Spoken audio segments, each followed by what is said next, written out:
안녕하세요. 네, 오늘도 오랜만에 영상을 촬영하게 되었습니다. 오늘 같은 경우는 오랜만에 온 만큼 어떠한 주제를 가지고 이제 영상을 찍을까 고민을 많이 했어요.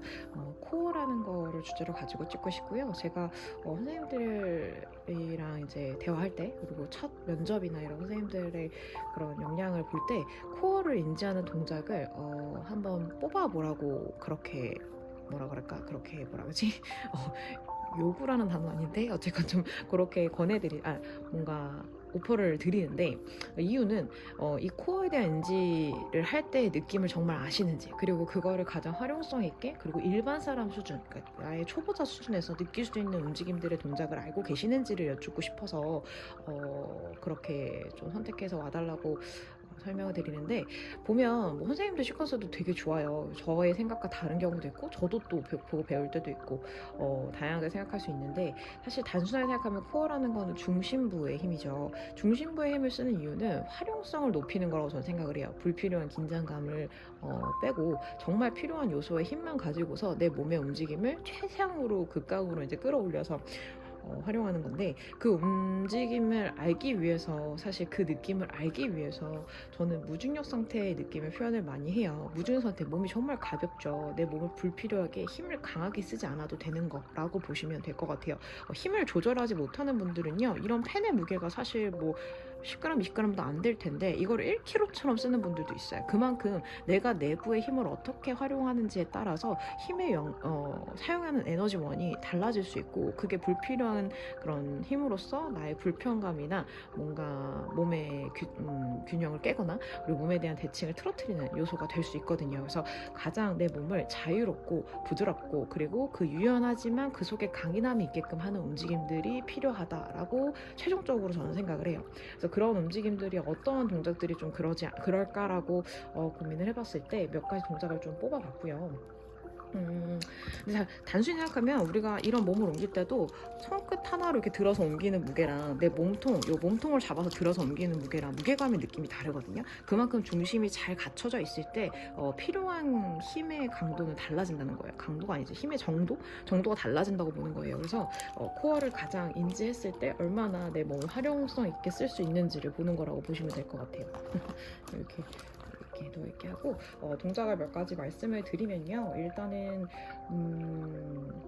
매트 동작에서 몇 가지 골라봤어요. 매트에서는 사실 위 코어가 요 스퀘어 아니기 때문에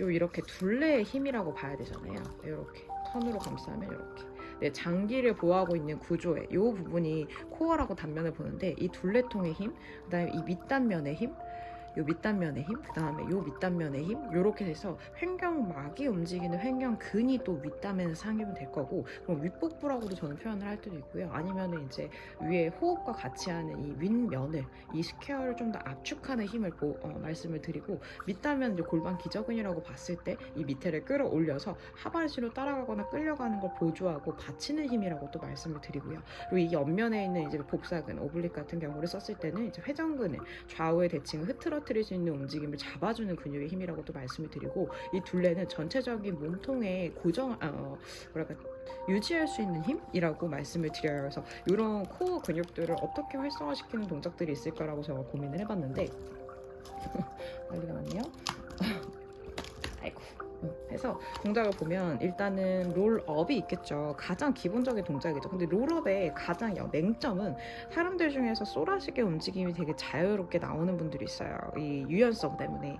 그런 분들은 그냥 복부를 쓰지 않고 쏘라식을 말아서 그냥 근육의 흉추 뒤쪽을 그냥 굽혀서 들어가는 롤업을 하시는 분들이 있더라고요. 그럴 때는 우리가 백으로 뒤로 누울 때 그냥 롤업해서 일어났다가 라운드백으로 뒤로 누울 때 누우는 타겟점 지점에서 한 3분의 1 지점 정도에서 멈추게 해서 홀딩을 하는 게 좋은데, 요거보다는 조금 덜이에요. 왜냐면 얘는 거의 등판에 이 스카플라가 바닥에 닿거든요. 스카플라 닿기 전이라고 보시면 될 것 같아요. 아마 그냥 갈비뼈 끝 뒷단이 바닥에 닿을 정도의 커브업을 했을 상태에서 홀딩을 하면 이 윗복부의 힘을 조금 더 느끼실 수 있거든요. 그래서 뭐 간혹 가다가 그냥 휘잉 하고 일어나는 분들이 있어요. 배를 쓰지 않고. 그런 분들한테는 오히려 뒤로 돌아가는 동작에서 그렇게 홀딩해서 윗복부를 좀 인지하게끔 하는 동작을 해드릴 수 있을 것 같고, 같고요. 그리고 아까 말했던 이제 좌우의 흔들림을 잡는 옆 사이드의 힘을 인지할 때는 오블릭 롤백을 또 할 것 같습니다. 오블릭 롤백이 사실 이 내 기준축에서 몸을 회전력을 주기 때문에 한쪽 방향으로 틀어지는 걸 밀리거나 쏠리지 않게끔 하는 기준선의 힘이 필요해지는 동작이거든요. 그래서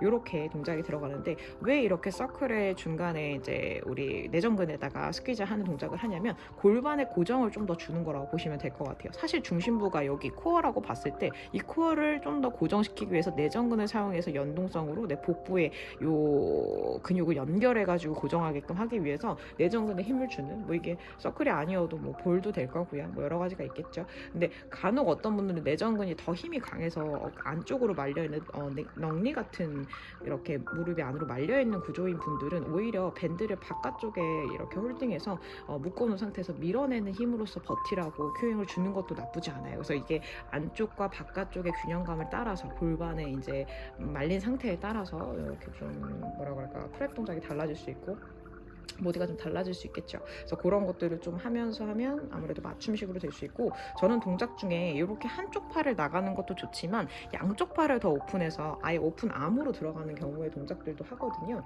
이유는 이것 또한 마찬가지예요. 우측과 좌측의 대칭이 틀어졌을 때 똑같은 힘으로 오픈을 했는데 우측 팔이 좀 더 외회전되어 있거나 혹은 뭐 내회전되어 있는 팔로 인해서 내 몸통이 틀어지는 걸 또 방지하는 효과가 있기 때문에 그런 거. 그 다음에 이제 손바닥의 방향에 따라서 내 연결성 있는 근육이 다르죠. 우리 새끼손가락의 신경과 이 근육의 결이 다르고 또 엄지에 연결되는 근육결이 다르고 또 중지랑 두 번째 손가락의 또 근육결이 다르고 해서 이 손바닥의 팜의 방향을 손바닥을 마주보고 그 다음에 손바닥을 위로 하고 손바닥을 아래로 한 상태에서의 동작으로 오픈함을 표현을 했을 때도 코어의 인지, 몸통의 인지를 좀 더 할 수 있죠.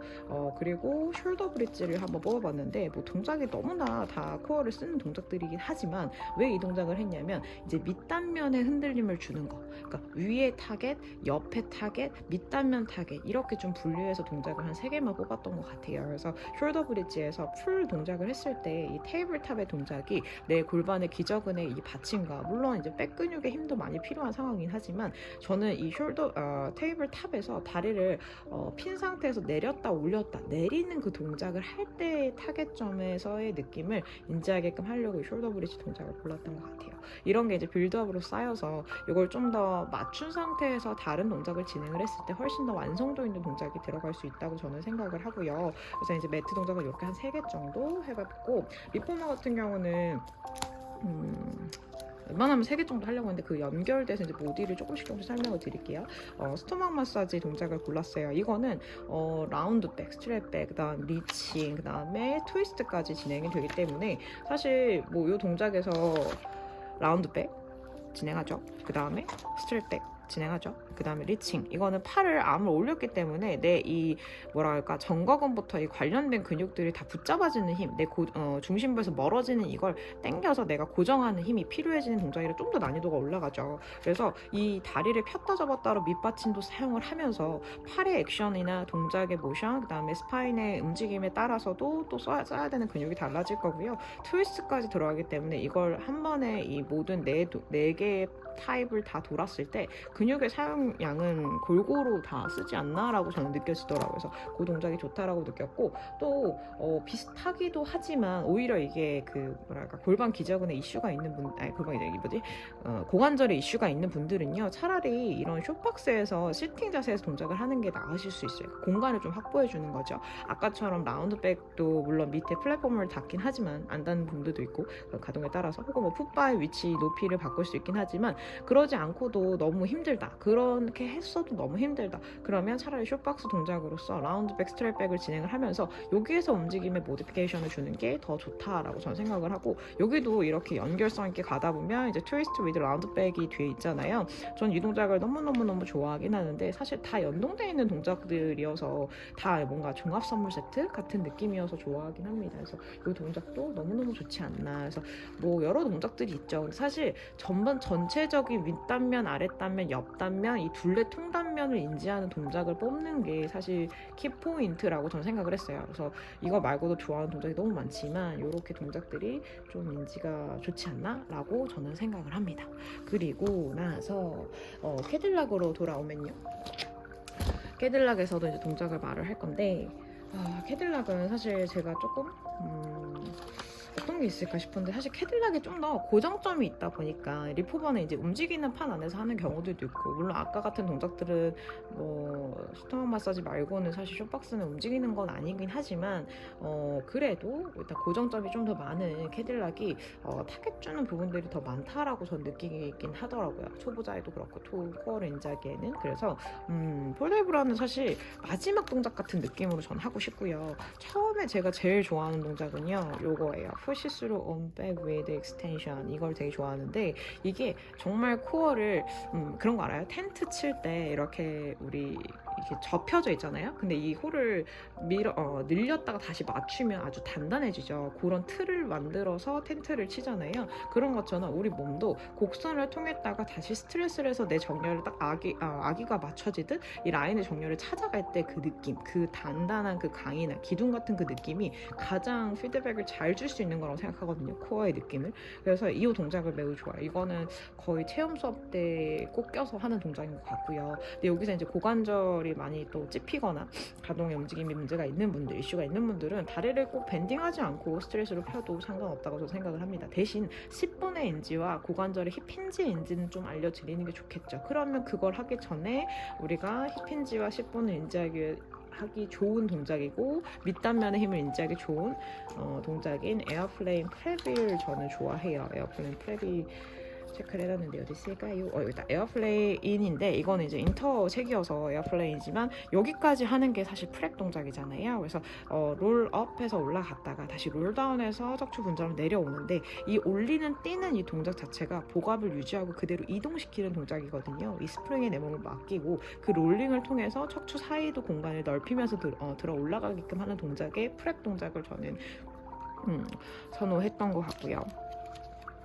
그리고 나서 셋업 콤보는 이제 윗단면, 소위 말해서 단순히 보면 윗머리킥이죠. 약간 가드 올린 상태에서 팔을 접어서 이제 홀딩을 한 상태. 이것도 이제 스카플라의 안정성을 유지한 상태에서 이걸 얼마나 홀딩할 수 있냐를 추가한 동작이라고 봐요. 그래서 그냥 우리가 아는 이제 AB 프랩 맞나요? AB 프랩 매트에서 첫 동작 하는 거, 그렇게 롤업해서 일어나기 직전에 그 동작, 홀딩 동작보다 이게 조금 더 이제 난이도가 올라가지 않나 그렇게 생각을 하기도 하고요. 대신에 스프링이 나를 끌어올리기 때문에 온전히 내 힘만이 아니라 스프링의 힘도 좀 작용하면서 돌아오니까 장단이 있죠. 그래서 그런 동작에서 또 이제 윗복부를 사용할 수 있지 않나 싶고요. 그쵸. 그래서 그렇게 다 전반적으로 다 나오면 이제 티저 동작이라는 동작을 통해서, 사실 우리가 맨몸에서 그냥 매트에서 하는 티저는 정말 우리 필라테스의 동작에 꼬시지 않고 할 수 있겠지만, 이렇게 기구의 기구의 지지를 좀 통해서 좀 더 캐치력을 도모하면서 좀 더 서포트를 받으면서 진행을 하는 게 또 하나의 또 도움되는 동작이 될 수 있다고 생각을 해서 티저 시리즈도 좋아하는 편입니다. 이것도 이제 인지하기 좋죠. 그리고 마지막은 포데브라로 전반적으로 풀어주는 느낌이에요. 전반적으로 롤다운하는 동작도 있고요. 거기서 로테이션으로 오블릭 롤백처럼 들어가면서 팔에 암 서클링을 하는 동작으로서 온몸을 다 풀어주는 느낌. 그래서 이거는 홀딩하는 힘을 더 강하게 만들기보다 조금 더 랭슬링하게 몸을 쓰는 느낌의 동작으로서 좋지 않나라고 저는 생각을 합니다.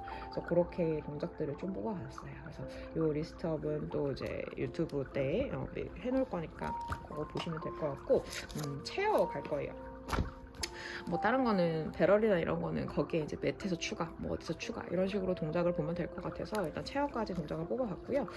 체어에서는요, 제가 지금까지 한 거는 거의 다 앞복부, 그러니까 앞면을 쓰는 인지력만 말씀을 드렸어요. 백보다는. 뭐 백은 둘레에 포함되는 부분이긴 하지만 백의 인지력까지 가면 조금 더 코어보다는 나의 뒷면, 후면의 스카플라 안정성을 좀 더 인지하는 느낌이어가지고, 이 코어가 디폴트 값으로 된 상태에서 이제 백을 쓰는 개념의 움직임들이라고 저는 생각을 해서 프론 동작은 잘 생각은 안 했는데, 근데 체어에선 제가 프론 동작을 상당히 좋아하는 게 이 복압에 대한 딱 압축성, 복압을 딱 유지하는 그 힘, 뭔가 복압이 딱 잡혀지는 그 느낌을 가장 캐치하기 좋은 게 이 체어에서 최소한의 면적을 가지고서 내 몸을 띄우는 동작을 했을 때 그런 느낌을 가장 잘 받는다라고 저는 느껴서 이 동작도 매우 좋아하는데, 스카플라 아이솔레이션 이제 프론 자세에서 바로 아이솔레이션을 하는 게 아니라 내가 그냥 내려간 패드를 들어 올리는, 이거 이제 스프링 점점 강도 적어질수록 더 어렵고 난이도가 올라가시는 거 알고 계시죠? 스프링의 서포트를 덜 받을수록 오로지 온전히 내 코어 힘으로 몸을 띄워야 있어야 되기 때문에 사실 우리가 공중부양을 할 수는 없지만 뭐 가로 본능이라고 해서 이제 몸에 최소한의 손에 잡는 홀딩만 가지고서 몸을 가로로 띄우는 사람이라든지 아니면 철봉에서 그렇게 재주를 부리는 분들을 보면 물론 이제 거기서의 기술력은 하나의 또 스킬적인 타이밍적인 부분도 들어가긴 하지만 실적으로 코어가 되게 많이 가미가 되어 있어야 되죠. 그래서 그렇게 봤을 때 최소한의 면적인 이렇게 패드가 좁잖아요. 오로지 내 골반의 면적만 딱 보조를 해주는 상황에서 내 몸에 상체를 들어 올린다는 게 상당히 어려울 수 있죠. 그래서 그렇게 아이솔레이션 프론 동작에 이 동작도 좋지만 하기 전에 그렇게 띄우는, 바닥에서 페달을 띄우는, 그냥 홀딩해서 들어 올리는, 근데 이거를 팔로 들어 올릴 수 없거든요. 그래서 자세를 취하고 스카플라 안정성을 둔 상태에서 몸을 바닥에서 띄우게, 그냥 숨을 참고 몸을 붕 들어 올리게 생각하면 그때 이제 홀딩 되는 게 딱 코어 스퀘어의 힘이 모아지는 느낌이다 라고도 설명을 드려요. 그래서 요거 이제 연동하면 이제 그 스완 동작이 들어가겠죠. 그래서 스완 다이브 그냥 그 프론트 플로어 트랩 자세 있잖아요. 뒤에 아마 있을걸요? 뒤에 있는 요 동작 다이브 프랩 자세를 하면은 이제 여기서 롤업 업해서 올라올 때 아치로 올라오지만 요 분절성도 느끼면서 저는 근데 띄우는 동작이 확실히 코어가 인지되기 때문에 거기서 어떠한 커브를 주던 간에 그게 되게 타겟적이 좋다라고 저는 생각을 해요. 그래서 요 동작 되게 추천하고요. 그리고 윗복부를 좀 더 쓰겠다 하면은 그거 있죠. 이거 톨소 프레스 시팅 프랩 이 동작도 상당히 좋죠. 사실 내 다리가 좀 멀리 구조되어 있죠. 가까이 있으면 밴딩이 좀 더 내 몸에 가까이 있을수록 다른 보조 근육들이 당겨주는 힘으로 내 상체를 올릴 수 있지만 다리의 랭스닝이 더 길어질수록 사실 온전히 내 딱 타겟 부분의 근육만 사용해야 되는 상황이 되거든요. 그래서 이렇게 시팅한 자세에서 뒤로 스카플, 물론 이것도 근데 그것도 필요해요. 이 회전근개 가동도 나와야지. 불편감이 있거나 어깨가 너무 넓거나 이 가동의 움직임이 안 나오는 분들이 이 동작을 아예 할 수도 없을 수도 있어요. 그래서 그걸 보면 넥풀과 비슷하죠. 넥풀, 매트에서 넥풀하는 동작과 비슷하다고 저는 생각을 하는데 어쨌든 이 동작도 윗복부를 사용해서 타겟 주기엔 되게 좋은 동작이다라고 설명을 드리고 싶고요. 그리고 이제 밑단면의 힘을 어떻게 인지할 것이냐, 우리가 뿌리 근기에서부터 세워지는 것처럼 골반 기저에서부터 올라와서 내 몸을 척추를 세우는 그 느낌을 어떻게 인지할 거냐고 생각을 하면 저는 이제 캣에서 닐링에서, 물론 닐링에서 동작이 있어요. 이렇게 아티큘레이션으로 이제 뭐 팔을 왔다 갔다 움직이는 거, 밴딩하는 것도 있고 뭐 이렇게 펄스 하는 거 있고, 근데 그런 동작 말고 그냥 롤다운을 내려갔다가 일어나는 거, 그 일어날 때 타겟되는 힘 있잖아요. 요 동작에 이제 일어났다가 이 닐링 가기 직전 이 동작 때 밑단면의 힘을 많이 느낄 수 있거든요. 선생님들도 해보시면 아시겠지만, 근데 이게 상당히 동작이 무서움을 줄 수도 있고 되게 불안정하잖아요. 왜냐면 요 단면이 너무 좁고 이 좁은 단면에서 내가 정말 오로지 나의 이 닿아져 있는 면만 생각을 하면 무릎과 한 종아리 3분의 1 정도만 이 매트에 이 플랫폼에 닿아 있는 거거든요. 그 최소한의 면적을 가지고 내가 균형을 잡는다는 건 상당히 어렵고, 거기서 닐링을 했기 때문에 종아리를 접은 만큼 그만큼 중심이 전체 홀이 아니라 어느 정도 균형이 깨진 상태잖아요. 거기서 이제 중심을 잡는다는 건 더 난이도가 올라가겠죠. 그래서 그게 힘들어 보이거나 초보자한테는 무서울 수 있으니 그거보다 그 전에 요렇게 캣 스탠딩 백을 해서 이 동작도 매우 좋죠. 근데 이분들도 골반이 다 따라가서 몸을 아예 대각선으로 기운 상태에서 일어나는 분들도 있어요. 그러지 않게끔, 물론 살짝은 가긴 해요. 그렇다고 해서 뒤에 후면이 아예 대각선 사선으로 빠지진 않습니다. 그래서 그 부분에서 이렇게 롤업해서 일어나는 동작, 아까 닐링이 좀 불안하면 이 동작을 통해서, 이게 멀면 멀수록 내가 갔다가 오는 힘이 더 많이 필요한 거잖아요. 여기만 찍고 오는 건 금방 오지만 저기 찍고 오는 거는 그만큼 갔다가 와야 되거든요. 그런 힘을 느끼게 하기 위해서 거리 조정 같은 느낌이죠. 그렇게 해서 하는 동작이 있다라고 생각을 합니다. 그리고 제가 여기에는 없긴 한데요. 여기 엇비슷하게 보일 수 있는 동작으로 좀 설명을 드리면, 시팅에서 하는 동작으로 레그 프레스를 하는 걸 해요. 근데 저희 이거에서는 책에서는 보지는 못했는데, 레그 프레스가 이제 외회전시킨 다리를 밴딩하고 피고의 동작으로서 페달을 누르고 피고의 움직임을 통해서 고관절을 찍고 다시 이 느낌의 동작들을 들은 거잖아요.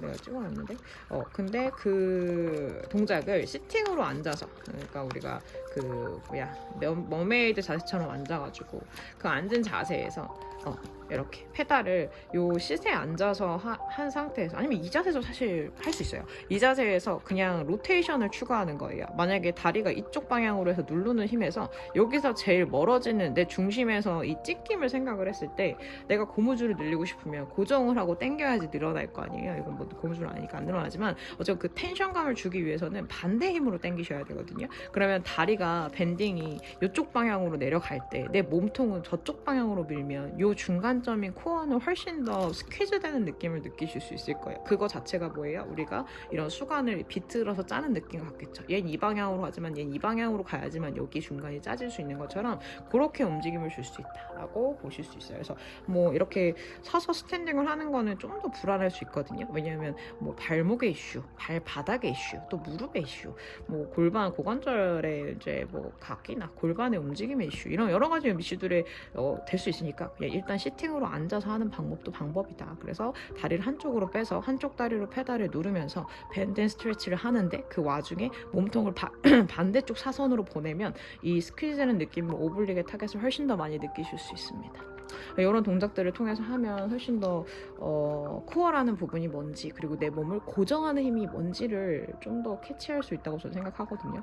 너무나도 정말 보석 같은 동작들이고요. 이 동작들을 한번 시퀀스로 하루 시퀀스 충분해요. 뭐 이 동작 기구 하나당 4동작 들어가는데 타겟 잘 주면 1시간 금방 가거든요. 그래서 뭐 이렇게 좀 진행하면 좋은 이 느낌을 알지 않을까. 근데 사실 이걸 하고 그 인지를 한 상태에서 다른 가동을 주는 움직임을 주는 게 조금 더 수업의 완성도는 있을 것 같아요. 코어만 계속 이렇게 타겟 준다기보다는, 물론 코어 인지 안 되는 분들은 코어 인지 타겟의 그 움직임들이 좀 필요하긴 하겠지만, 그걸 기본의 기초에 깔고 그 다음에 이제 인지가 된 상황에서 사지의 가동도 좀 봐야 되는 거고요. 또 움직임도 봐야 되는 거니까 그렇게 움직임들이 들어가면 더 좋지 않을까라고 생각합니다. 네, 이상입니다.